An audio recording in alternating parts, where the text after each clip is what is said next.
ईशा अपने दिल में उठती भावनाओं को संभालते हुए अपनी माँ के पास दौड़ी। हर कदम पर उसके दिल की धड़कन तेज हो रही थी, जैसे समय खुद ठहर गया हो। उसकी आंखों में सवाल और दर्द की झलक थी। वह जानती थी कि अब उसे अपनी माँ को इस डरावने केस से बाहर निकालना है, पर साथ ही उसे सूरज को वह सच्चाई बतानी थी जो इतने लंबे समय से उसके दिल और दिमाग में दबकर बैठी थी। गुलाब सिंह, जो हमेशा उसके विश्वास का फायदा उठाता आया था, अब उसे पूरी तरह से मानसिक रूप से परेशान कर रहा था।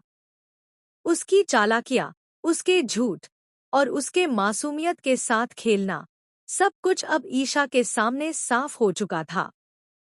ईशा ने अपने कदम संभाले और सीधे गुलाब सिंह के सामने खड़ी हुई। उसकी आंखों में सिर्फ गुस्सा नहीं था, बल्कि सवाल और हक की आग भी थी। उसने दृढ़ता से कहा, आप कितने झूठे इंसान हैं।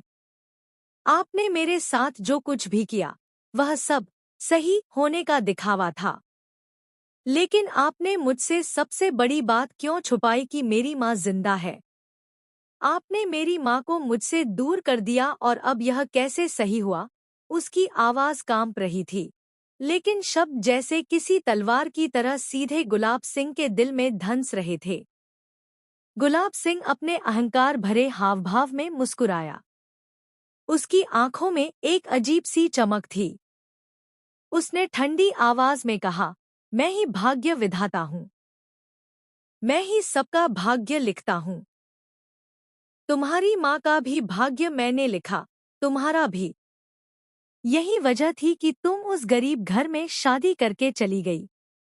मैंने तुम्हारा और तुम्हारी माँ का भाग्य लिखा, जो होना चाहिए था वही हुआ। लेकिन ईशा की आंखों में अब डर नहीं था, सिर्फ हिम्मत और दृढ़ निश्चय था। उसने अपनी पूरी ताकत से कहा, आप अपना भाग्य लिख सकते हैं, गुलाब सिंह, लेकिन मेरा भाग्य आप नहीं लिख सकते। अगर आप सच में भाग्य लिखते तो मुझे सूरज से कब का दूर कर चुके होते।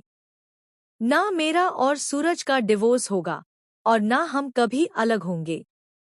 आपकी ताकत सिर्फ शब्दों और डर में है, लेकिन मेरे दिल और इरादों में नहीं। गुलाब सिंह की हंसी रुक गई। उसकी आंखों में अब पहले जैसी आत्मविश्वास की चमक नहीं थी।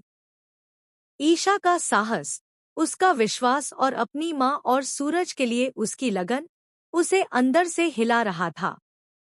इस क्षण में ऐसा लगा कि कोई अदृश्य शक्ति ईशा के साथ खड़ी थी।